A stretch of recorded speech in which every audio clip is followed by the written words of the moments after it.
Listen-only mode. Good afternoon, and thank you for joining us for NCEA's webinar, Getting the Most Out of Your ESSA Funding, presented in partnership with Catapult Learning. I'm Andrea Kopp, Assistant Director of Professional Development with NCEA, and I'm happy to be your host today. Before we begin, please know that your microphone connections have been muted. If you have questions or comments during today's presentation, please send those through the chat box that appears in your GoToWebinar control panel.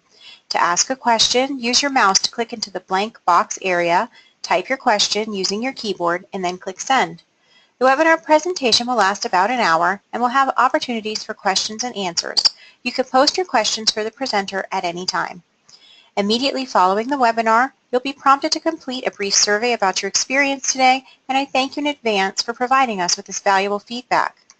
You'll receive an email tomorrow with instructions on accessing this recording, the presentation materials, and your certificate of attendance.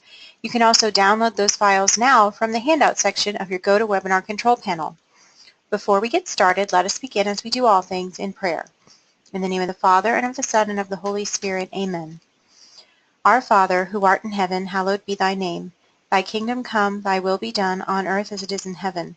Give us this day our daily bread, and forgive us our trespasses, as we forgive those who trespass against us. And lead us not into temptation, but deliver us from evil. Amen. In the name of the Father, and of the Son, and of the Holy Spirit, amen. It is now my pleasure to introduce our presenter, Devon Wible, the Executive Director of Product Development at Catapult Learning. Welcome, Devon, and thank you for joining us today.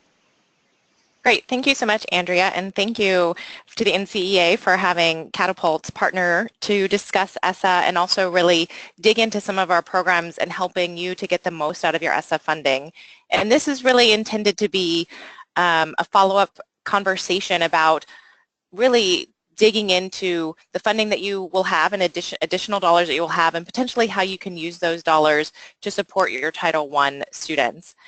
We will have a booth at the NCEA conference in a couple of weeks, be there to answer a lot of your questions, have a lot more information about the resources that we have to really benefit the students in your schools.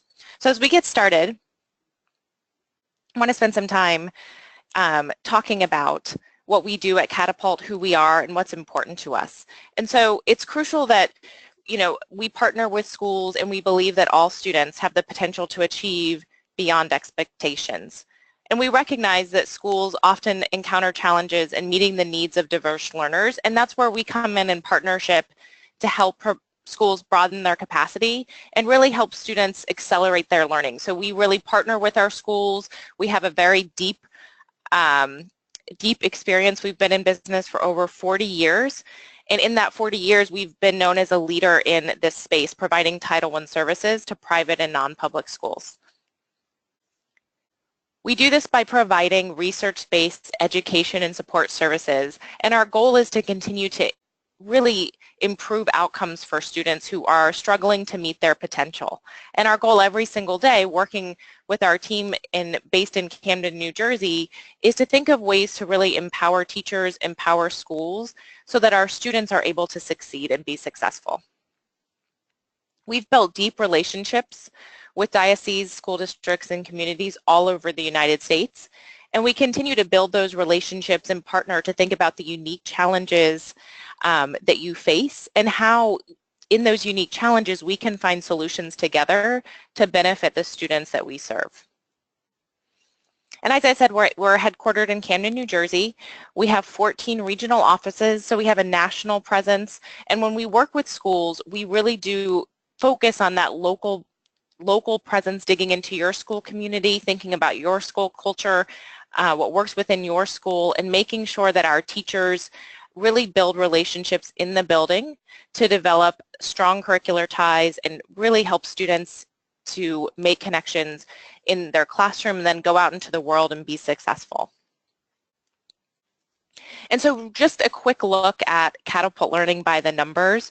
We have over 5,600 teachers and coaches around the country who work with students in predominantly non-public and parochial schools. We actually own and operate 80 schools. We have more than 40 years of experience, and we've partnered with over 500 districts. That means we have the opportunity and the privilege to serve over 300,000 students every single year. And in addition, we work also with teachers to continue to fine-tune and perfect their craft. And we've served over 25,000 teachers every year through professional development. So our business really is about helping and benefiting schools and teachers, and the end game for us is really making sure that students are successful in the classroom and beyond the classroom. So as you know, the Every Student Succeeds Act just came in January and really ensures that all students, regardless of their zip code, have access to the support and services that they need to be successful. So our goal today is to think about how ESSA impacts you, the different opportunities that those ESSA funds will provide to your school and provide to your students to continue to give them the services that they need to be successful. So as we think about ESSA, it really provides you the opportunity to implement more robust programs that serve your students and serve their needs. It also provides the ability to support your whole student. So this just isn't about academics, it's really about supporting the entire student and also getting their family and support network involved so that that student is getting all of the support that they need and their family is getting support, because as you know, it's crucial that the family be part of that educational journey with their student. We also want to talk about the opportunity for your school to be set apart and remain competitive in a very competitive landscape. So really providing you with the opportunity to attract new students to your school because of the services you're able to provide using the ESSA funding. And so our goal is to partner with you in really navigating the changes brought on by ESSA. As we're learning more about how the ESSA laws are going to be implemented, we really will partner with you to access the most effective programs for your school based on your needs and the needs of your students. So please visit us online at youressapartner.com. We're going to review a lot of the information about our Title I services today, but before we jump into the very specific Title I services, I want to talk about all of the different programs that we offer that are now under the umbrella of ESSA. So as we are really known for our Title I services to improve academic achievement of struggling learners. And so today we're going to spend about the last 40 minutes of the seminar today really digging into Title I and to the programs that we have for struggling learners. But we also offer programs for Title II, Title III, and Title IV. So in the Title II space, this is really about preparing, training, and recruiting high-quality teachers, principals, and school leaders. And so you may have funds available to you to really work with the school leadership within your building to build capacity. For Title III, it's focusing on language instruction for ELL and ESL students as well as immigrant students. So there might be special funds dedicated to really language instruction for these students, and we have the opportunity to partner with you in this endeavor as well. And for Title IV, it's really about building 21st century schools, thinking about technology, STEM and STEAM, and really how to continue to elevate your school's potential to move students into the 21st century so they can acquire those skills that are going to be helpful as they enter into the world and into the workforce. So in Title I, when we say Title I, the goal here is making sure that all students have access to fair, equitable, high-quality education. And this is where Catapult over the last 40 years has been a strong partner to schools to really make sure that the students that deserve this service are getting equitable access to a high-quality education.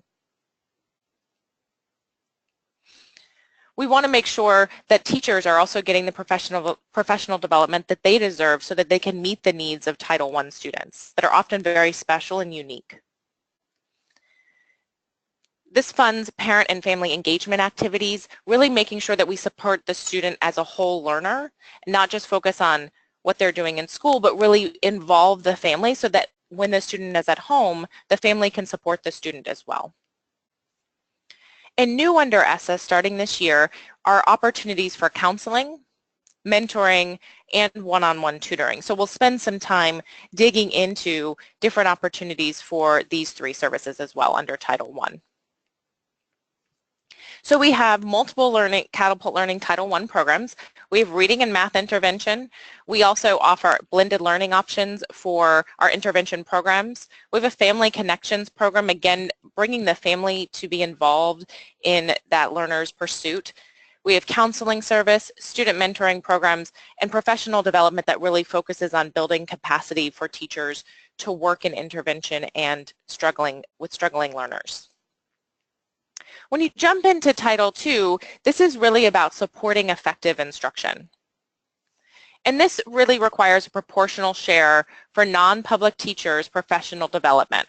So non-public teachers are given a proportional share before any set-asides are taken. So as you probably, if you were at Michelle Doyle's presentation a couple weeks ago about ESSA, we now know with ESSA, set-asides are now taken away, and so that money that is coming to teachers for professional development should be coming before those set-asides are taken.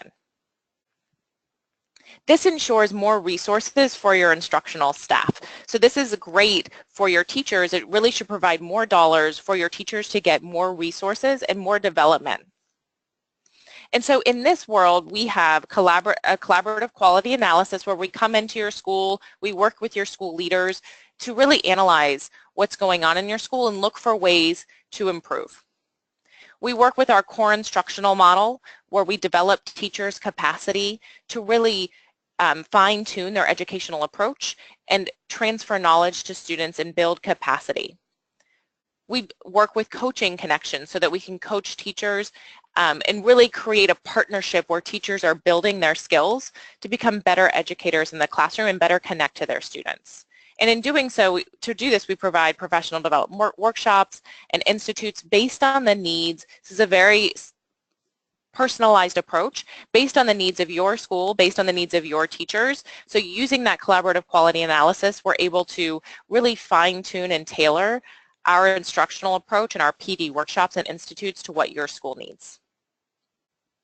For Title III, this is written to ensure that English learners attain English proficiency. So there will be, just like in the other, this instruction and the dollars are specifically for ELL students and recent immigrants. And again, these dollars are before any set-asides are taken. And this could provide support for your teachers as well as other support staff and really working on language acquisition for students who are not non-native speakers. And again, continuing to bring the family in and make sure that the family is involved with parent and family engagement activities. So at Catapult Learning, we support this through our Achieve English program, which is designed for ELL students and ESL students to help them acquire language, but also become more proficient readers. Through our partnership with our blended learning partner, Imagine Learning, and then also through targeted professional development. And Title IV is new under ESSA. And again, this is taking what was our previous Title IV and V and really focusing on the use of technology in 21st century schools. And so this supports youth development activities, workplace readiness programs, counseling, STEM programs, and more. And so at Catapult, we have multiple programs to really support Title IV, so like social emotional learning. We partner with the Pacific Institute. We also have great online technology courses. We just partnered with the Young Learner to really help students learn how to code. We also have other STEM programs and materials. And our goal here, again, is really preparing our learners for the skills that they need in the future and helping you to take your schools and blend in these technology pieces where they make sense. So as we now have done a quick overview of the different ways that ESSA will be implemented this year, we want to think and really dig into our Title I intervention program. So again, our programs have been around for 40 years. We are experts and the largest provider of Title I intervention services to non-public and parochial schools in the country. And the reason we're so good at this is because we have a national vision and a very localized approach. And we combine a diagnostic and prescriptive approach with an instructional model that gradually releases responsibility to learners. Our goal in every single lesson is that the learner leaves our program and goes back to their classroom with strategies that they can use to feel better prepared and more grounded in the instruction that their teacher is providing. We provide systematic and explicit instruction with strong scaffolding to help students work toward grade level achievement. So our goal is to partner with the school teachers to really understand where the students' gaps are through a diagnostic approach, and really work together to get to grade level achievement for all of our students. We have a research-based curriculum that's aligned to college and career readiness standards. It's rigorous and it's focused on making sure that our students, again, achieve grade level achievement. We're constantly looking at students' progress through formative assessment and continuing to adapt and customize learning plans. So our goal is to really make sure that students have a personalized learning pathway so that they can achieve success. And we want students to be engaged, so our goal is to increase motivation and increase confidence through directed activities that provide students with hands-on application in every single lesson. And we realize that depending on your school, depending on your students, that we have to be flexible. And since we've been in this business for 40 years, we know the value of customizing intervention solutions to meet the needs of your unique student and your unique staff. And so we make sure that our programs are flexible enough to be delivered during the school day, after school, before school, and even over the summer. So our goal is to work within your schedule to make sure that our programs can be effective for your students. Our programs are highly flexible. They can be delivered in 30-minute increments, an hour increment, once a week, or 5 times a week. And our goal is to be operational on the very first day. And what sets us apart, what allows us to have this kind of presence, is that we have a local staff. So everywhere where we implement our programs, we have local staff who are familiar with the community and become part of the school culture. We have a national team that really works on the operational aspects. And then we also design our own proprietary curriculum and materials based on research and based on what we know about intervention students and how they best learn. For our teachers, we make sure that our teaching staff is continuously trained. We have an education instructional excellence team who's consistently working with teachers, providing training and ongoing quality assurance. We partner that with our proven instructional model that's part of our curriculum and part of our training for teachers, and then we use data and technology to continually transform and inform what we're doing in the classroom. And what this leads to is really highly trained teachers who are supported by our team with the goal of supporting your students and partnering with your teachers to make sure that we provide the best quality education for our Title I students. And so I've spent some time talking about our instructional model, and I want to share what that means. So at Catapult, we've developed a core instructional model that's really focused on gradually releasing responsibility to our students so that they're able to own the learning objective, be able to transfer the knowledge that they learn in each session to their classroom work, and then beyond into when they go out into the real world. And so we start every program by diagnosing through a diagnostic to understand what our students' areas of opportunity are.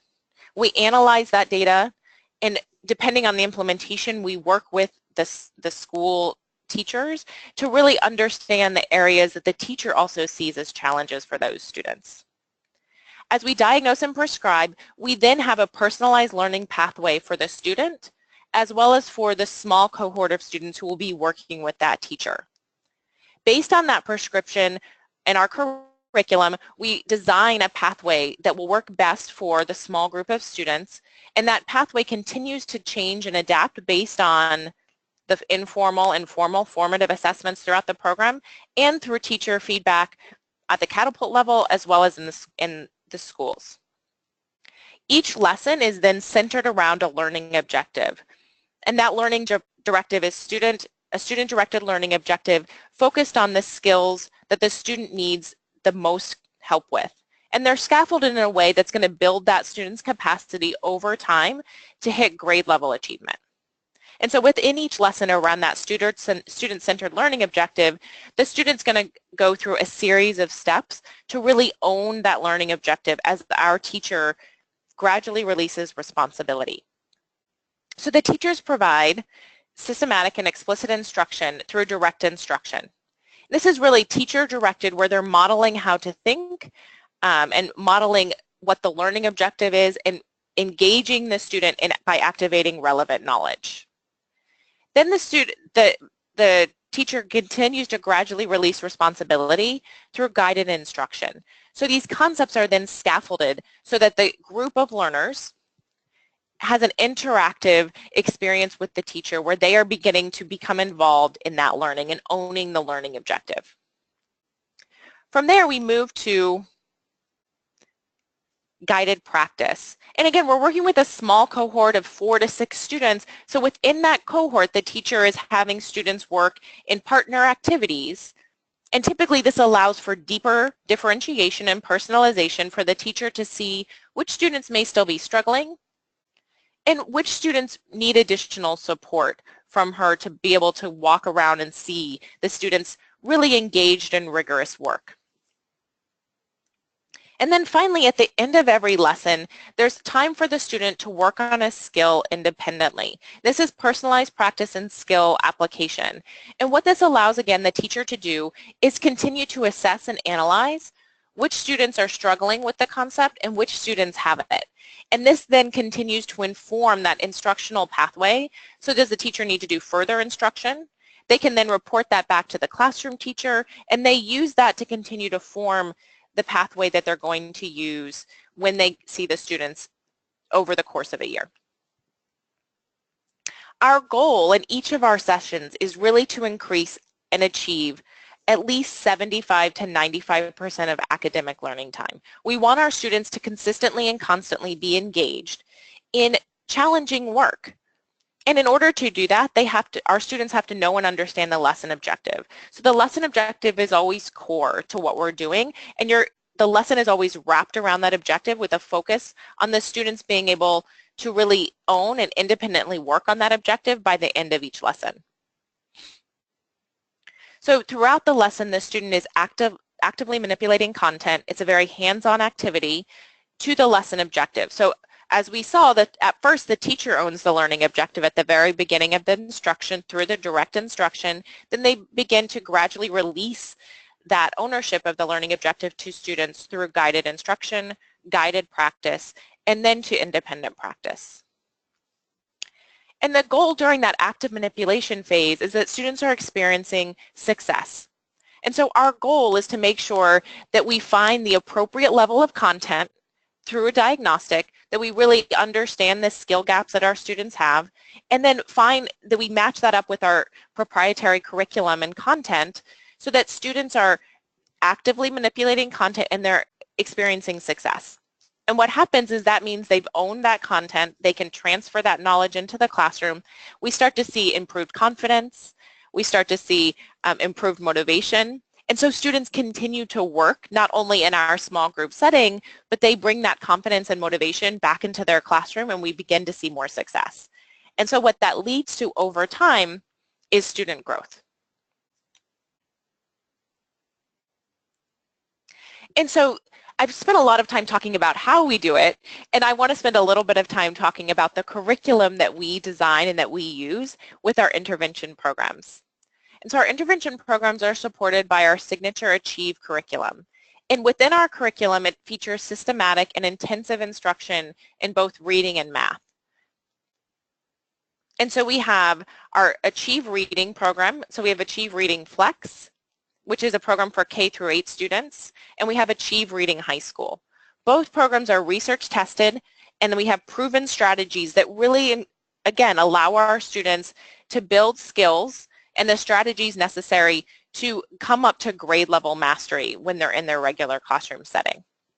For math, we have Achieve Math, which is a K through 8 program, Achieve Math High School Readiness, which focuses on pre-algebra skills, and then Achieve Math High School Success, which is algebra and geometry. So if we look at our Achieve Reading curriculum, Our Achieve Reading is skill-based instruction. This is K through 8. So depending on the level of your students, through a diagnostic, we're going to really figure out which level your students should be working on. And then we're going to provide skill-based instruction in phonics, comprehension, vocabulary, and fluency. Our goal is to really focus on the skills necessary to develop strong readers. And then pair those strong skill-based instruction with close reading of literary and informational text. And we want our students to get comfortable with grade level text so that they're able to really go back into the classroom transferring the skills that they're learning and the strategies that they're learning to be successful. Our Achieve Reading program combines writing responses to text-based questions. So as reading and writing are a reciprocal process. So the more that we can get our students reading and then writing in response to those text-based questions, it gives us a better idea of how well a student comprehends what they're reading. And in order for teachers to be successful, we include teacher lesson manuals. So as we've talked about, all of our programs are really built around our core instructional model. And so each of our teacher lesson manuals focus on providing resources for our teachers to be fluent in that model and to use that model with our students. We also provide graphic organizers. And so for students who are in an intervention program, they often have trouble keeping information straight. And so we work a lot with our students to organize that information so that they can better understand and have the strategies necessary to read a complex story when they're in their classroom. And then we also have a library of engaging grade level trade books that our students use as part of their instruction. Also in the reading space, we have Achieve Reading Flex. And this is a focus on close reading of literary and informational text, again, focused on college and career readiness standards, working on vocabulary, phonics, fluency, writing, and comprehension, really a fully integrated approach to teaching reading. Just like our Achieve Reading program, this also really has text-based questions so that our learners are practicing not only reading the reading component, but really gives our teachers more formal information about how well a student understands what they're reading. And it comes with a teacher lesson manual, student resource book, so students have actually a book that they can write in, and a student anthology. So the big difference between Achieve Reading and Achieve Reading Flex is the student anthology component. So in Achieve Reading Flex, we have an anthology that contains all of the student readings, and it's tied to that student resource book and provides, for implementation purposes, sometimes a very quick and easy start. And then for high school students, we have Achieve Reading High School. And so here we have use of text to provide scaffolding and support. Our goal, again, in high school is just like it is in the lower grades, is really to make sure our students are able to work at grade level. So we diagnose the students' skill level gaps, and then we think of ways, and our curriculum provides scaffolding to support our students so that they're able to work at their grade level. We really focus on text-based questions and evidence-based answers, working with students to comprehend what they read, doing close reading and a guided reading approach so that students better understand how text is structured, and they can use that when they're trying to answer questions or comprehend what they read. Really focusing on having students find evidence to support their answer. And again, just like our elementary and middle school curriculum, our goal is to have students write in every single lesson. And so making sure that students are doing text-based writing so that we can get a sense of their comprehension of the story and really dig in and better understand how fluent their reading skills are. Throughout the direct instruction, teachers are consistently modeling think alouds, showing how comprehension and writing skills are applied to complex text and ideas. So using our teacher resource manual, our teachers are trained in this approach of really modeling in a metacognitive way what they're thinking, and so that students can begin to have that same ability to think like the teacher is modeling through the Think Aloud. And so it includes our program includes a teacher lesson manual, graphic organizer, and again, just like younger students, many high school students struggle with organizing all of the information in the story, things like main idea, different characters, and trying to keep all of that information straight. So really giving students strategies to help them organize that information, and then also a student anthology with grade level readings, both literary and informational text. So I want to stop here. So that's really the crux of our Achieve Reading program. And so I want to answer any questions that you may have about the Achieve Reading program that we have, or even our instructional model when it comes to our approach to teaching reading at the intervention space. Devon, we had a question if you had any recommendations for resources to use some of these instructional strategies if you're not already using Catapult Learning materials. Yeah, so definitely, you know, I think when it comes to really helping students organize information, especially in the reading space, you know, graphic organizers are a great tool for intervention students or struggling readers so that they're able to organize the information. It also encourages the teacher when they're going through the reading to kind of stop and ask a lot of questions. So making sure that the teacher prepares ahead of time to think through questions that they should be asking while they're reading. Another great tool that we use often with our struggling readers is helping them to understand before they even start reading, doing some pre-reading strategies through making predictions about the text based on maybe the title of the text as well as the pictures that are in the text, and really getting them to activate some of their prior knowledge around a concept or a set of concepts before they begin reading. Thank you. And you had mentioned some of your partnerships earlier in the slide deck. Can you speak to how you use growth mindset strategies to serve all learners? Absolutely.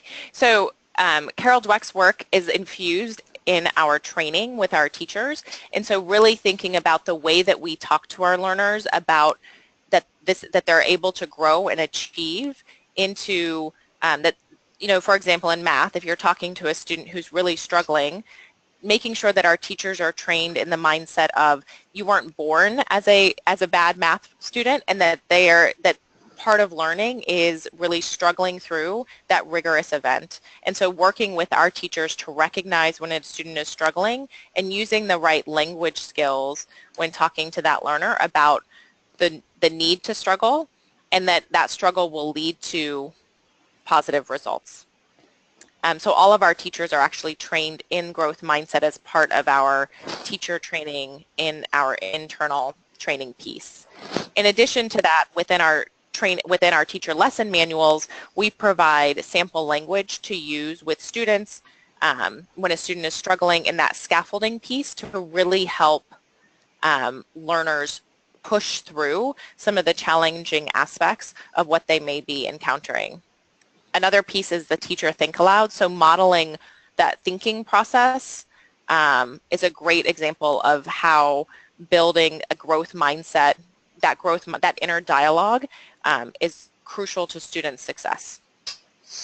Excellent, thank you. That's all the questions for now. Great. So let's move into our curriculum for Achieve Math. So just like we have in reading, we have a K through 8 curriculum for math intervention students. And here, and this is great building off of the growth mindset question, our goal is to model the habits of mind needed for successful mathematical practice. So really, you know, pushing learners to think about math more flexibly, you know, making math more accessible to our students, and also encouraging and motivating students around the challenge that math may have presented to them in the past. Our goal is to identify, just like we do with reading, through diagnostic, identifying the skills that our students need to be successful. And each of our lessons identify prerequisite skills for the standard. So if a student is working on a specific skill and the teacher realizes that the student may still be struggling, our lessons identify the prerequisite skills that that teacher may want to use to help that student or that group of students because they may not be ready for the skill on which they're working. And our goal is to start with something that students know and understand, start something that's very concrete, and then move more to abstract understanding of concepts. So just by, again, activating what students already know, activating that relevant knowledge, then moving to something that's more challenging. We use the same instructional model where we're gradually releasing responsibility. We have a student-centered learning objective that students are really focused on throughout the entire lesson, and the goal by the end of that is to have students really be able to manipulate that content more nimbly than they were at the beginning of the session.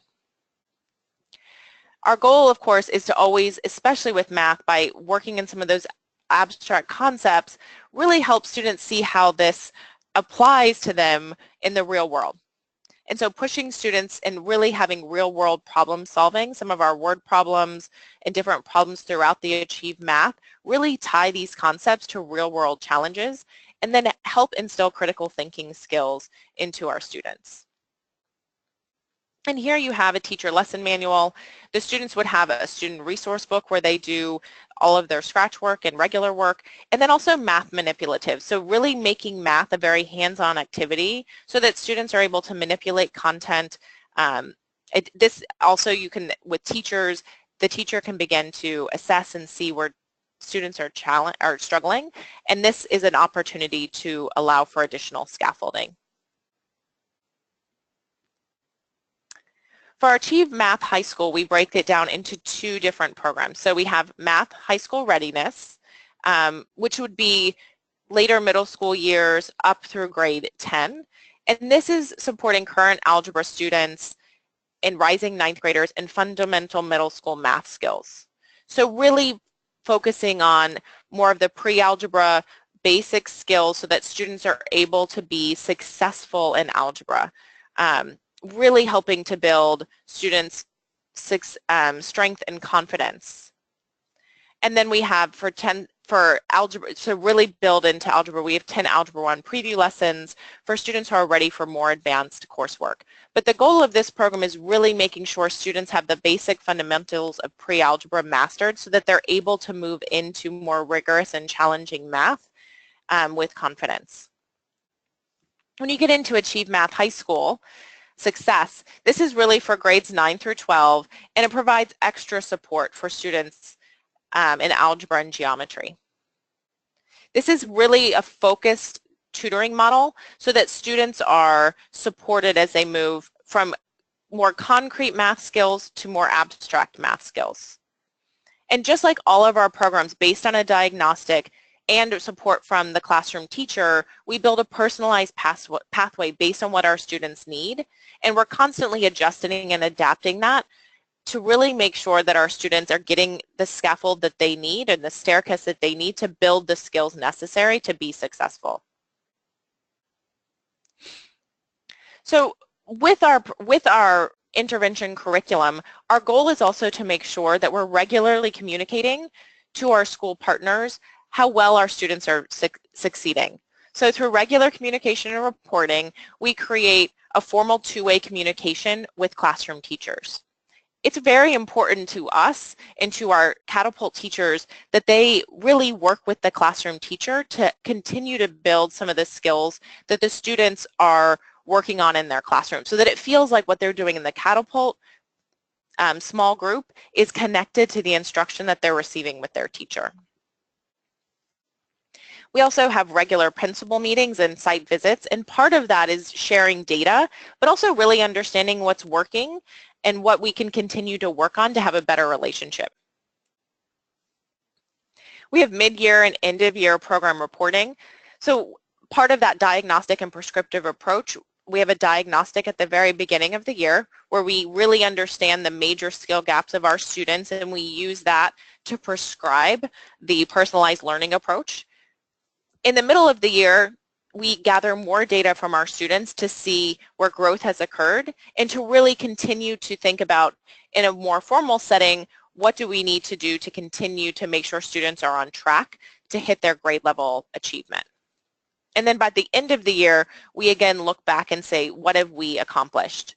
And what do we need to continue to work on during the summer or during the next school year?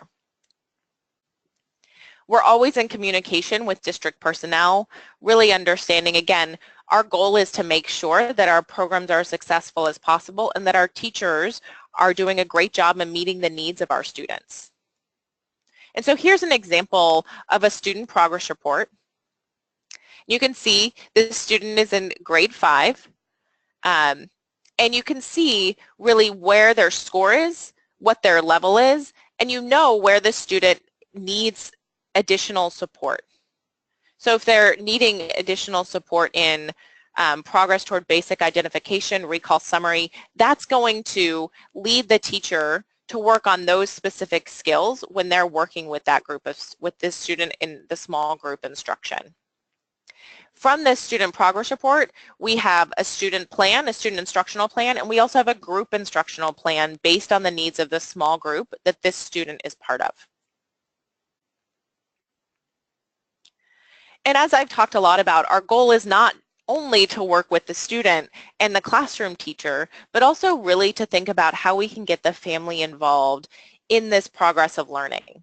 And so success of our program is definitely tied to the quality and the level of family involvement. We know that the parent or the guardian is our student's first and primary educator. And so the more we can do to support the family's involvement and also the family's support of the student at home in their learning endeavor, the better that we know the progress will be for our students. So our services start off with a kickoff meeting to keep parents and guardians informed. We talk about what the goals of our program. We share information about what the student will be learning. It's an opportunity to talk about our diagnostic and prescriptive approach, and often to answer questions about what parents or guardians can do at home to really support their students. So for example, in a reading intervention kickoff meeting, we might talk about the need to read for 20 minutes every day and the fact that research shows when our students do that, that they see significant gains in their reading comprehension ability. And so working with parents on what that means and how to accomplish that in the family meeting is a great way to kick off our reading intervention program. We have frequent communication, so we send progress reports through this classroom teacher. We send those home. We also set up parent conferences or family conferences and conferences with the teacher where we talk through what the student's success looks like and where maybe some of those challenges are still lying. It's also an opportunity for parents, again, to ask questions and really understand what they can do at home to support the needs of their student. We send out newsletters, at least one every month, and these provide fun ideas for learning activities that the family can do together. And really, they're practical ideas that, the family can really think of, and it's very focused on reading and math and ways to make some of these abstract concepts more concrete and ways for our parents to really build them into their everyday lexicon. We invite the family to be a guest reader or guest problem solvers so that the students have an opportunity to see their family members or their friends' family members as part of their educators. We also hold workshops to promote academic achievement at home. And this is, again, an opportunity for parents and family members to come to the school to really, and even through webinar, to really think about ways to set up opportunities, simple things like how do you set up a quiet study space for your student, to what kind of books might be interesting for a fourth grader to have at home. So really promoting that academic achievement at home and really working with the family so that they feel involved and that they feel like a valued member of that educational community to support their student. In order for us to be successful, we use data to inform and drive our approach. We know the value of in-person instruction, and we believe that data and really understanding the students from many different perspectives will allow us to be more successful in our approach with our students. And so this is an example of the performance dashboard. And the performance dashboard really tracks not only like some of the operational data, student attendance, but also other metrics about our students that help inform our instruction, both in the Catapult classroom, but can also be shared with the classroom teacher to help him or her better understand their students. So we track, obviously, student attendance. We also look at data and results at the school, class, or student level. So this could also be used by a building leader to really see how students are doing, but how are they doing by class, or how are they doing by school, maybe at the district level. Our goal is to have very targeted instruction, and so we're able to use data to really understand what are the skills and concepts that students may be struggling on. So we analyze by the item and also use a distractor analysis tool. So what are some of the questions students are missing, and why are they missing that? And if they continue to miss the question for the same reason, what does that tell us, and how can we use that data to inform our instruction? And these reports are very readily available. You can download them. You can use these reports with your school leaders. You can also use them with family members, or curriculum leads could use a report like this to really help inform what they're working on with their educator team. And then beyond that, we have the standards performance wheel. And if you look at this inner ring, it shows us whether the prerequisite and grade level concepts have been mastered. So it's really showing and giving us an understanding of where the student, or where we're struggling based on the standards. What do the students understand what they need to know in the prereq and grade level skills? And if they don't, that should inform what we're doing in our small group instruction to really build those prereq skills so that students are able to get on grade level. The middle ring shows item alignment by discrete skills, and then the outer ring allows our teachers as well as the classroom teacher to click on each item and review those items so that we can get more analysis to see which students need more help. So if we look at which questions the students are missing, if we look at those red questions and we see the discrete skill in which students are struggling, we know that questions 17 through 20 were challenging for our group of students. And so if we dig into that specific skill, we can click into the question, we can see what the question asked, we can see the distractor analysis for that question to understand what is distracting our students and why they're getting the question wrong, and then we can build into the personalized learning plan lessons that really dig into that specific skill to better prepare our students for the next time they get to this skill. And another approach that we are really building out in terms of technology is a blended learning approach. So in its simplest form, blended learning is just the combination of in-person instruction with technology.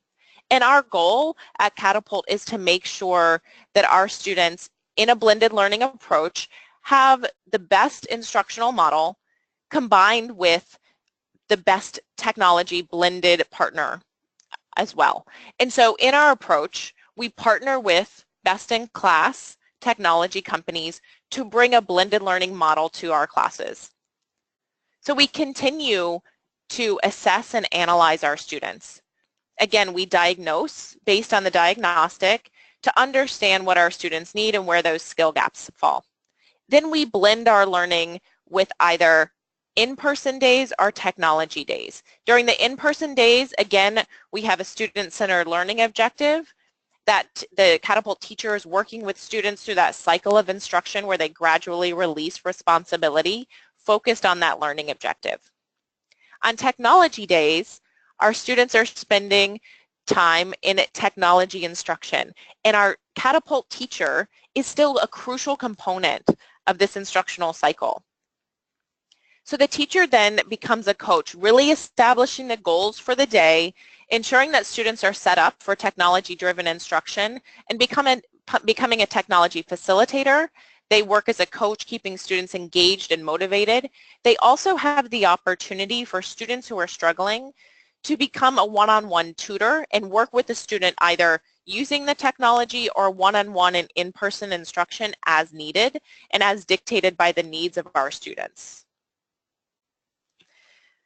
The teacher then really makes sure that our students, they're consistently facilitating instruction. Our students are working through guided instruction based on their specific needs. They're doing guided practice where they work, again, through technology that's providing them hints and assistance as needed. So there's a lot of scaffolding that's happening through the technological tool. The teacher is facilitating that instruction, working with students when they're struggling, asking questions, making sure students stay on task. And then the student, through the technology, will receive some sort of independent practice based on the specific skill that they're working on. And this data loop continues to inform for the tool, for the technology, as well as for our teacher and for the classroom teacher where our students are still struggling. So if they're working on a specific concept using in our blended learning approach with the teacher and they're building on that concept when they're in a technology day and they're still struggling, that could mean that they need additional support through one-on-one tutoring, that they need additional support. They need another set of lessons dedicated to that skill or concept because they're still struggling to understand.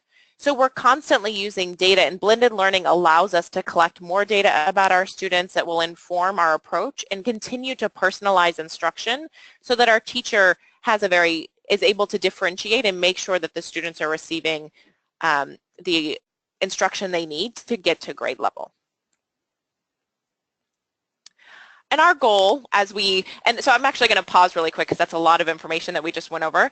Are there any questions about how we use technology in our programs, about our blended learning approach, and how we blend technology with our in-person instruction around our core instructional model? Devon, can you tell us a little bit more about what type of data points you're using in your reporting and data analysis visits?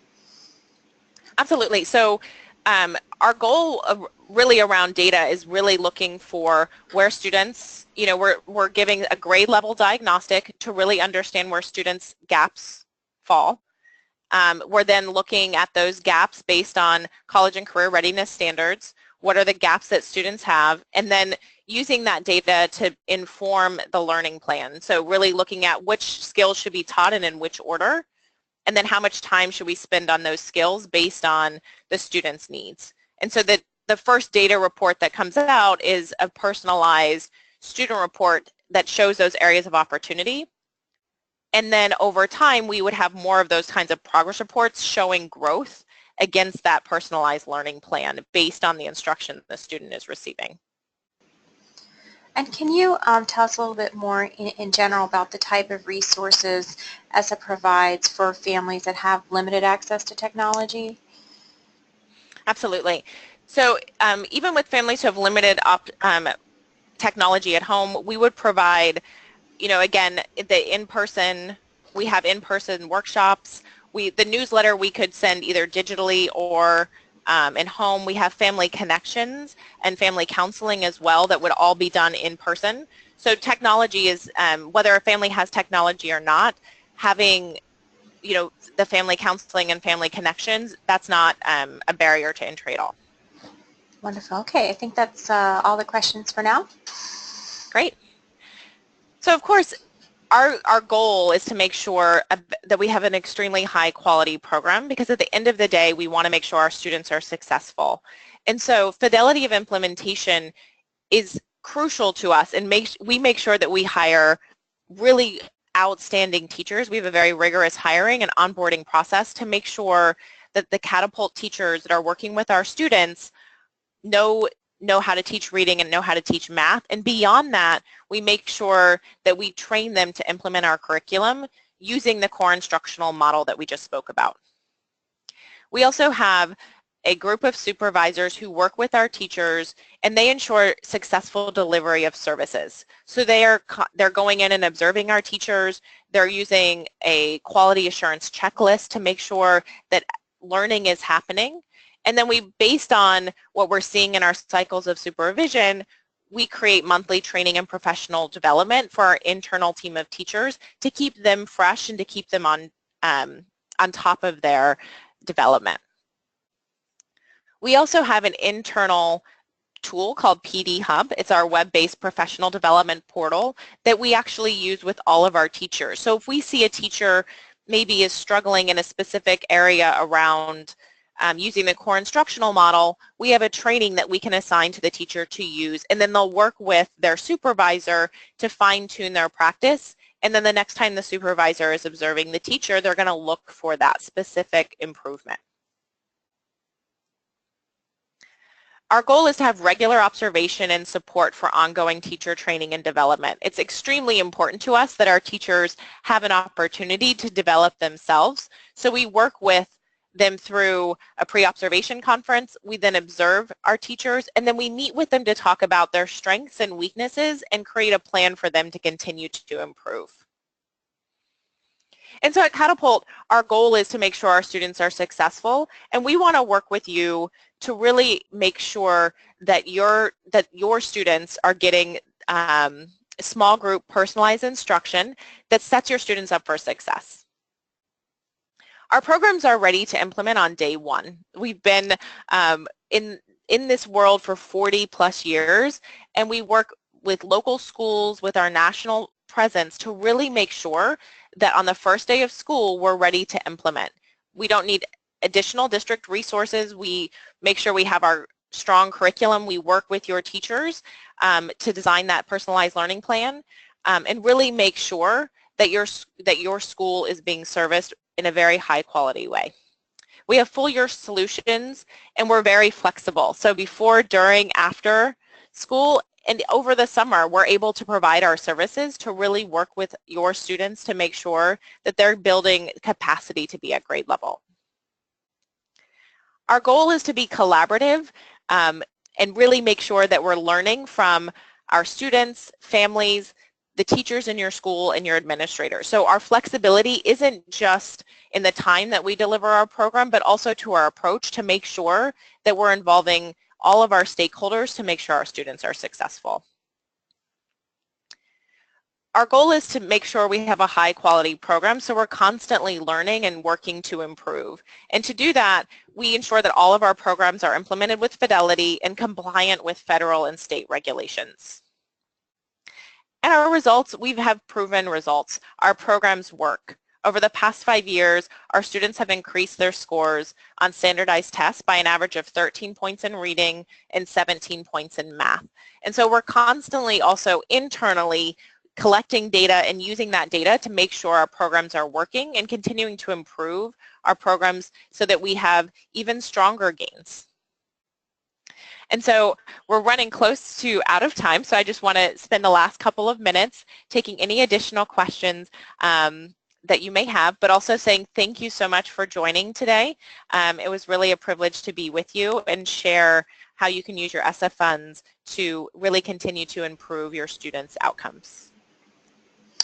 Thank you, Devon, for sharing all that. And I think we had a lot of active participation during the webinar, so we don't have any additional questions at this time. I want to thank our audience for their participation today and remind them that you can connect with Catapult Learning at our NCEA convention in St. Louis. And gosh, it's 2 weeks now, so we hope to see you all there. And I wanted to remind our audience also that I'll be sending you a copy of this recorded webinar as well as the presentation materials and certificate of attendance tomorrow. You can also grab those from your handout section now if you want to do a quick download. Devon, did you have any final words for our audience before we conclude? I just want to say thank you again for the hard work that you do and really making sure students are receiving the education they deserve, and we look forward to seeing you at NCEA in a couple of weeks, so travel safely, and thank you for your time today. Thank you all, and you can find more webinar offerings at ncea.org/webinars. Hope you all enjoy a blessed evening.